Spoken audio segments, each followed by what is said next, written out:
Gini Mbak, aku kan kerja Mama Jaga Kuda hampir 18 tahun lah ya. Hah?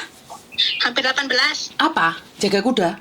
Enggak, Oh, jaga pun jaga ya kuda. bersih-bersih biasa lah. Bersih-bersih, ada anjing, ada bobonya juga biasa lah. Terus rawat dari anaknya dari kecil, sekarang udah pada kerja. Terus gini, masalahnya gini, aku kan lagi-lagi kemarin kan yang nggak kerasa apa-apa, nggak ada sakit, nggak ada apa-apa, tiba-tiba aku pas tidur itu di perutku ada yang ganjel gitu loh. Terus aku langsung ke dokter ya penyakit dalam lah. Terus dokter suruh aku untuk USG, katanya untuk memastikan ada apa gitu. Terus aku udah USG kan, terus katanya itu ada ya kalau orang sini mungkin ngomongnya wah tumor ya itu.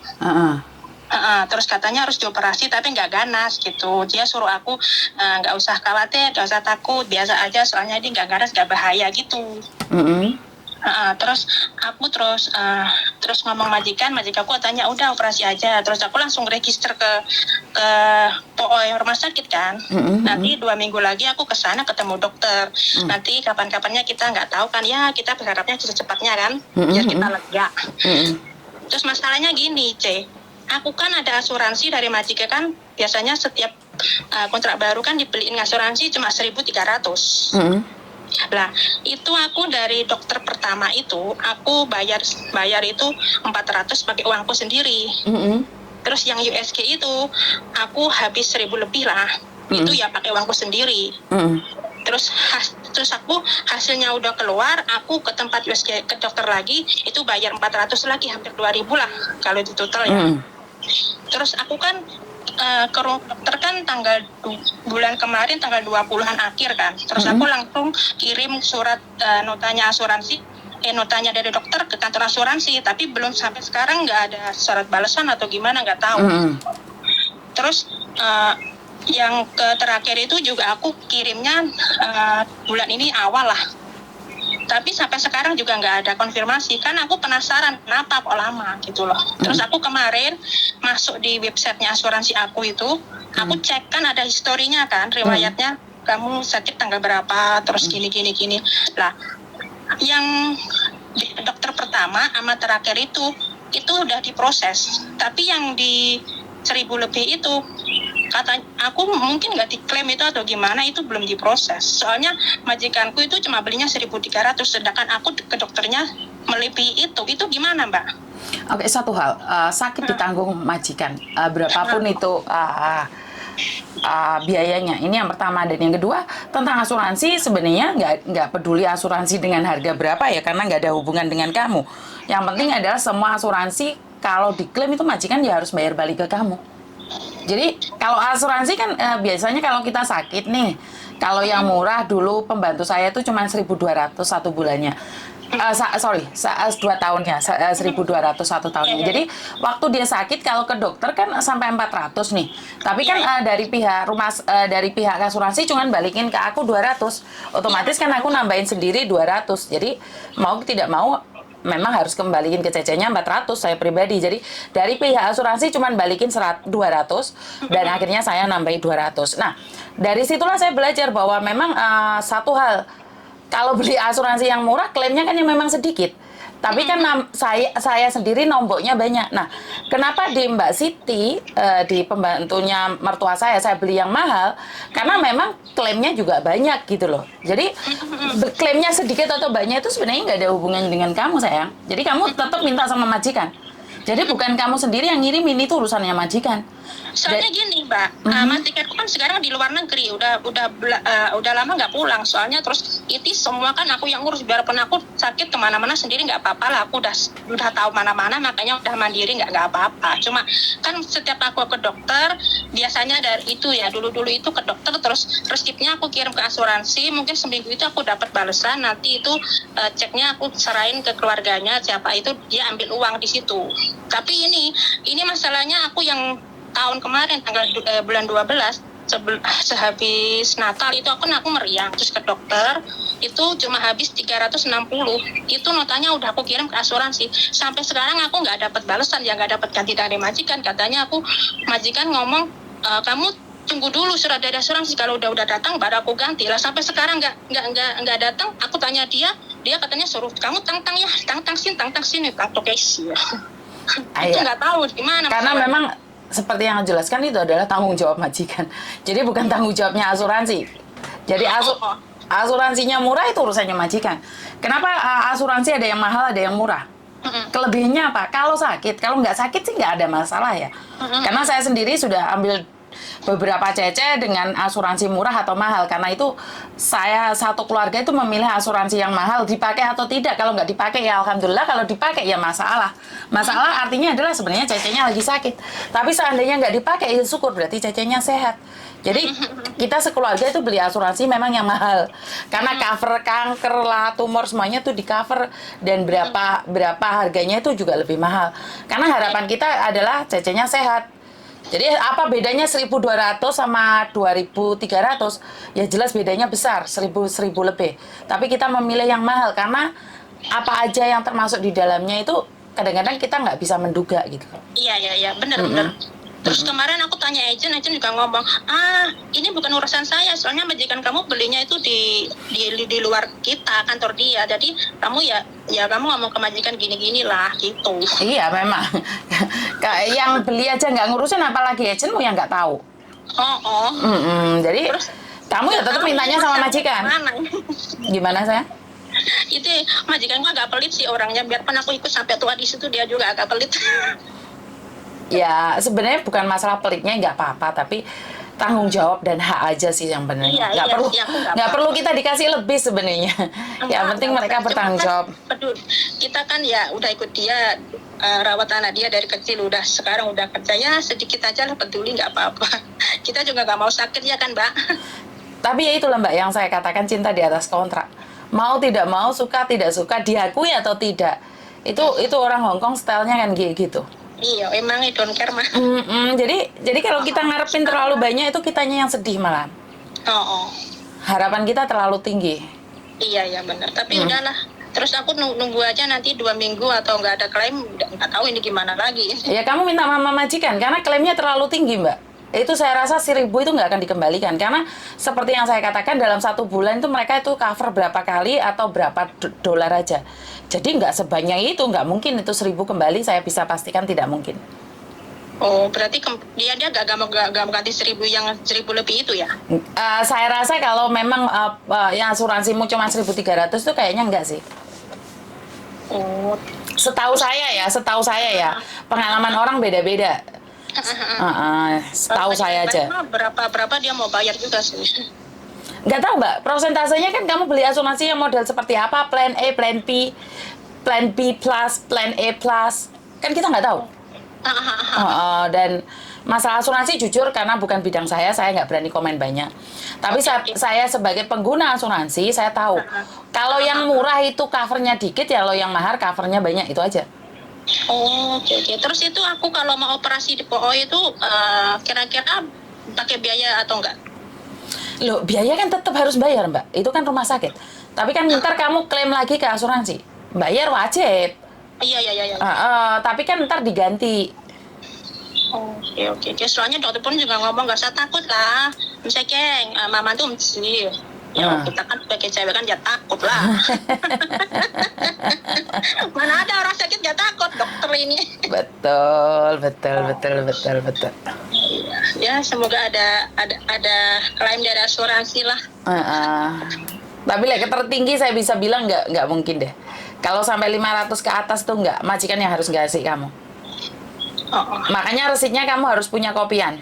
Ya udah aku print semua Mbak. Tenang aja, nanti sebagai bukti aku juga tahu ini majikan agak pelit ini, kalau nggak dikasih bukti gini-gini dia nanti banyak alasan. Betul. Ikuti dia aja udah berapa tahun aja begitulah, tapi nggak apa-apa sih. Tetap harus sabar ya, karena masih butuh uang. Nggak apa-apa sih, tapi kan aku ikut dia itu dari kontrak pertama sampai yang terakhir, ya sampai hari inilah nggak ganti majikan sama sekali. Ya syukur, berarti majikan memang baik. Iya baik, tapi ya itu masalah uang itu hitung-hitungannya setengah mati.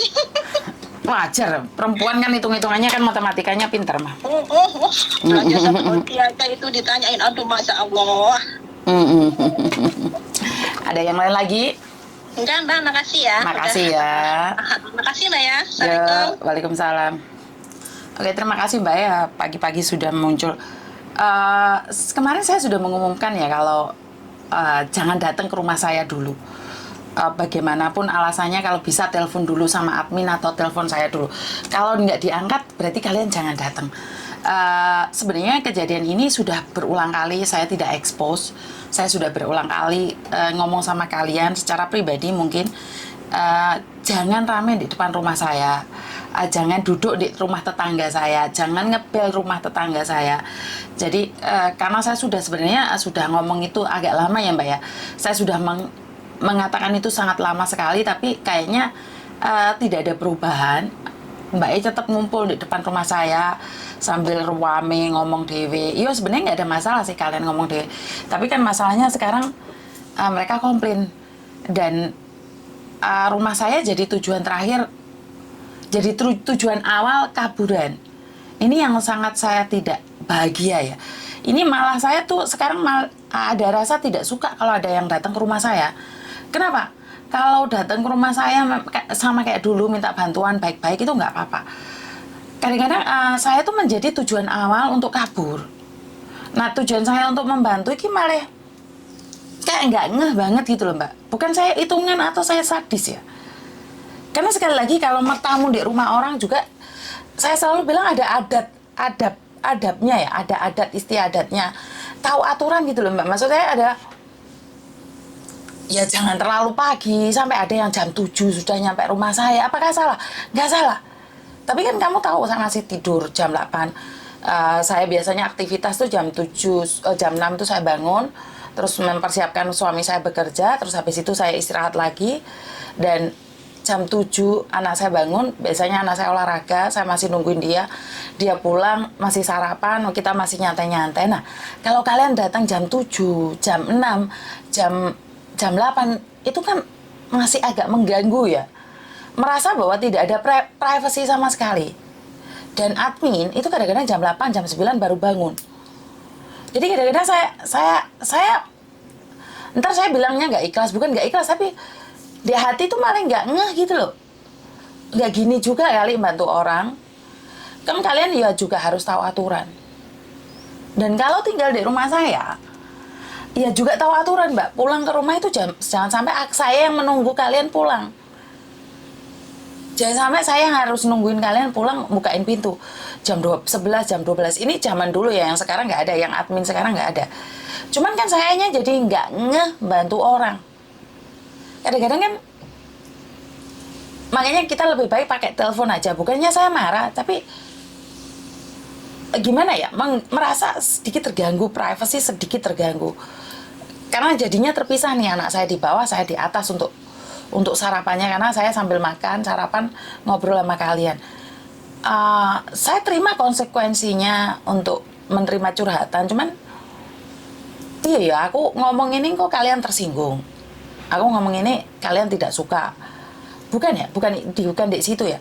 Tapi kasar orang ngomong kan sak legowone toh, wong bantu orang lain kan sak legowone toh, bukan dipaksa harus membantu dan wajib membantu. Ini yang akhir-akhir ini sering terjadi ya. Bukan saya tidak ingin membantu, tapi membuat saya merasa kenapa saya harus membantu. Jadi ini bukan Indonesia gitu loh, yang harus datang jag-jag, ujruk-ujruk, enggak juga ya. Jadi tolong untuk sementara ini jangan datang ke rumah saya.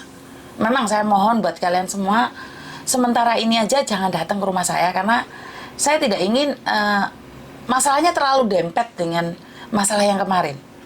Jadi saya cuman kasihan sama adminnya, karena adminnya saya kurang tahu berapa lama harus tinggal di sini. Dan tetangga sebelah itu rada tidak suka dengan kita. Bukan salah mereka, karena sayanya yang terlalu over. Jadi datang ke rumah saya itu nggak ada masalah, cuman sayanya mungkin yang salah, karena saya membuka buat semua orang, tapi saya kan membantu orang, nggak usah milih-milih. Jadi tujuan saya sudah agak nggak enak ya, ngerasa nggak nyaman aja, merasa ketentraman atau privasinya tetangga mulai terusik gitu loh. Soalnya di sini tuh sangat sekali ya. Terima kasih yang sudah hadir, baik di YouTube dan di mana aja. Kalian semua hadir semua. Ya, salam kenal semuanya yang dari Bali juga. Terima kasih Taiwan, Taiwan. Ada yang katanya telat nonton, padahal saya barusan live aja. Jadi saya mohon unggah-ungguhnya ya Mbak ya. Unggah-ungguhnya dikit aja. Jadi biar saya punya rasa untuk, ya bukannya pingin nyaman sih, cuman pingin punya rasa untuk terus membantu agar tidak salah paham. Karena itu sebenarnya saya meminta KJRI memberikan layanan atau boarding house yang bisa siap menerima siapa saja. Kalau KJRI kan bagus loh. Kalau KJRI punya tempat boarding house di mana urgent 24 jam gitu kayaknya lebih bagus ya. Kalau sampai ada yang komplain, ini kan punyanya negara ya, punyanya pemerintah, mungkin mereka nggak akan komplain banget gitu. Tapi kalau saya pribadi, memang sekarang ternyata saya nggak berani Mbak. Saya nggak punya nyali untuk bentrok, karena kalau urusan polisi di Hong Kong ini sangat sulit sekali. Jadi buat mamanya yang datang ke sini, ini Hong Kong, jangan samakan kayak di Indonesia, bisa datang kapan saja dan mau bagaimanapun tidak ada masalah. Dan buat teman-temanmu yang mau kabur, jangan kasih tahu rumah saya. Karena saya membantu orang yang terusir, teraniaya, tapi bukan membantu orang yang kaburan. Karena kalau orang yang kaburan itu tidak bisa ya. Jadi saya nggak berani sekarang, Les.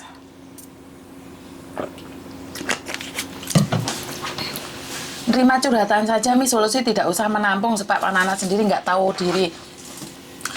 Iya Mbak, kayaknya saya cuma terima curhatan aja. Kalau nampung kayaknya saya nggak berani ternyata. Karena resikonya sangat berat sekali ya. Repot kalau ada orang nggak punya etika. Jadi hadir Cinta, terima kasih. Yang dari Taiwan, Sulawesi Selatan, terima kasih sekali semuanya sudah pada hadir ya. Terima kasih. Bukan saya ingin melarang ya, tapi rasanya nggak enak gitu loh. Saya jadi nggak enak. Dan ada yang sudah ngobrol sama saya, terus habis itu masih ngobrol sadis banget Miss Yuni. Ya kadang-kadang kan kita ada privasinya toh Mbak. Kadang-kadang kalian tak kasih tahu ngengkel. Lelek, kalian ngengkel kan ngajak debat, bukan nyari solusi.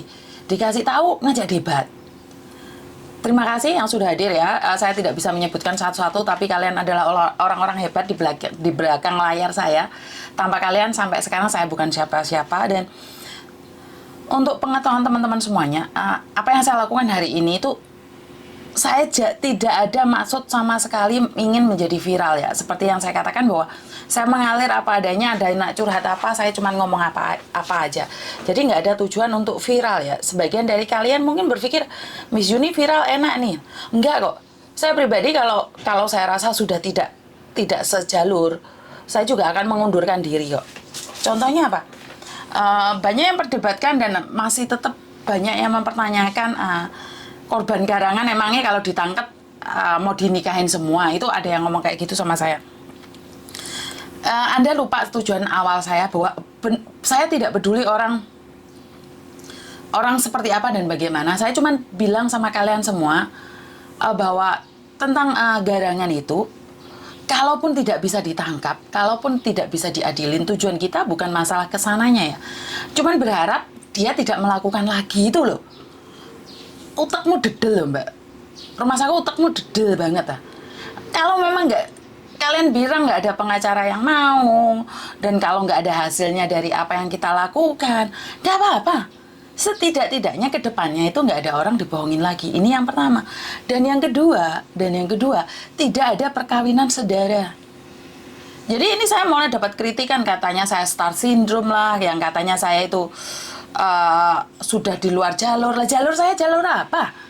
Saya itu nggak ada jalur dan saya itu tidak ingin jadi apa-apa. Kalau saya dibilang menyenggol pemerintahan, kan saya bilang, ada yang nyenggol KJRI, saya bilang saya takut, bukan hak saya.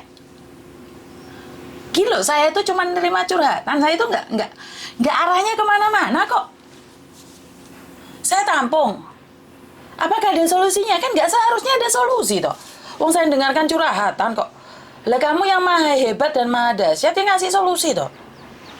Kok ribet banget sih kayaknya. Apapun yang saya lakukan ini sekarang dikomeni, terus dibuat no status ya apa sih rek karepmu rek? Kenapa? Ada yang salah dengan apa yang saya lakukan? Saya nerima curhatan. Kan saya bilang, curhatan bukan berarti saya bisa melakukan yang terbaik. Tujuan saya untuk menggembor-gemborkan garangan itu biar nggak ada yang kena lagi. Paham nggak sih bahasa saya? Jadi, terlalu bahagia hidup Anda untuk mengompeni hidup saya sekarang. Dan mengatakan tentang penyakit saya. Penyakit saya nggak ada hubungannya dengan semua ini. Saya nyantai, saya lebih rileks dengan penyakit yang saya bawa. Jadi saya sangat bahagia dengan sakit saya. Karena setidaknya Tuhan udah memberikan yang terbaik atas hidup saya. Nggak usah dikomeni, Mbak. Halo?